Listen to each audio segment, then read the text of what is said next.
Common misconceptions about Cuba and how to combat them. Some common misconceptions about Cuba is the same as any other tired anti communist propagandic argument, such as that it has concentration camps, that the healthcare is poor, that genocides are occurring and people are dying, etc., and that conditions are poor in comparison to Western countries that are dominated by capitalism and imperialism institutionally. However, these tropes are false given the realities and facts that exist about Cuba. For instance, Guantanamo Bay in Cuba is under U.S. control and domination, and it has been for the past 115 years. Guantanamo Bay is essentially the U.S.'s personal naval base, under which the U.S. has opened detention camps and detention centers and moves prisoners through there to transfer to other places.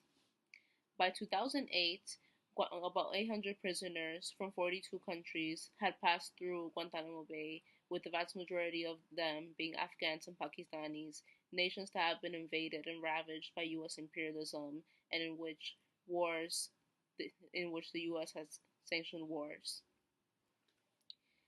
And the U.S. domination of Guantanamo Bay is illegal not only because of its human rights violations and tortures, because it holds people who are accused of being terrorists. However, there's not always proof that they are actually those things, especially given that a bulk of these people are coming from countries in which the U.S. has fought wars, and many people who oppose U.S. imperialism are oftentimes labeled terrorists, such as Hezbollah and other radical groups.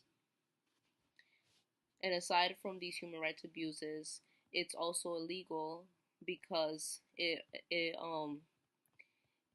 violates international law.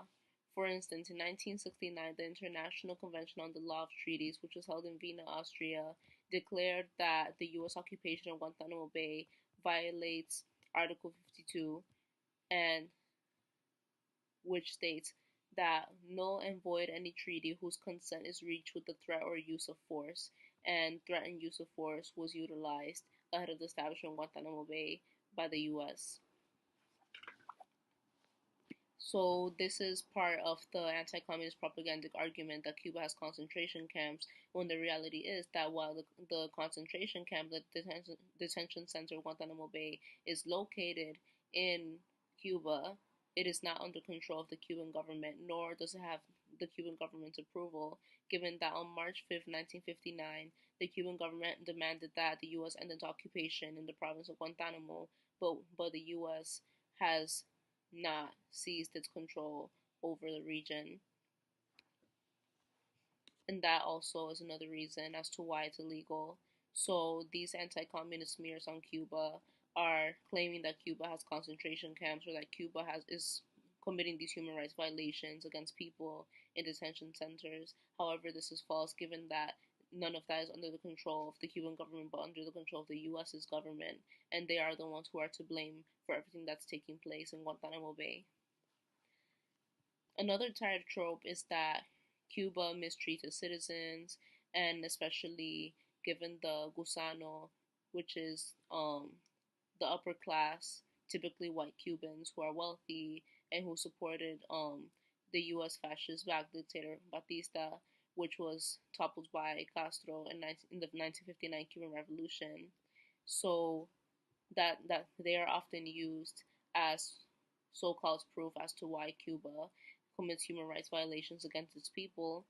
However, people who make these claims are ignorant in terms of history and in terms of politics, because overwhelming majority of these gusanos, and they are actually a minority, because majority of people statistically supported the Castros and the Cuban Revolution, including white Cubans, and majority of these gusanos are white and wealthy, and were also slave plantation owners, because they were originally from Spain, and then they enslaved Africans, and those Africans, were forced to do labor in the plantations and in the homes of the wealthy white Cubans.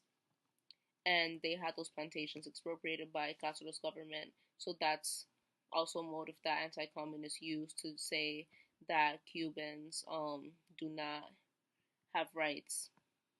And many of these Cubans fled to southern Miami, which is in a region that is now called Little Havana, or especially in Calle Ocho of Little Havana, and that's where a lot of the white Cubans are held, and they are often regarded, just like Leopoldo Lopez of Venezuela, as these martyrs who are suffering under the brutality of a communist government. And also, many of them voted for Trump. Overwhelming majority of them voted for Trump. They love capitalism, and they also sided with the CIA and trained in the CIA's military school and the CIA's torture in order to sanction the Bay of Pigs invasion, which occurred in 1963 in an attempt to overthrow Castro. And that was one of the 638 attempts that the CIA made in order to topple and murder Castro, and they were not successful in doing so. Cuba has no homelessness, has one of the lowest mortality rates for women and children in the world, and even more than any Western country, even more than the US, that the US has the worst maternal mortality rate in the West compared to Spain, compared to other countries in Europe, and Cuba has one of the best ones in the world. Cuba also has one of the best education systems in the world, as they Castro initiated many literary campaigns in order to target people in rural areas and other people who were illiterate under the Batista regime, and many of these people became literate. So now Cuba has a literacy of over 97%, which is one of the highest in the Americas and in the world. Cuba was also has an excellent medical program, so especially since their education is free and their all their necessities are free or reduced cost. And Cuba was the first country to find a cure to of mother to child transmission of AIDS, and no other country has accomplished this before.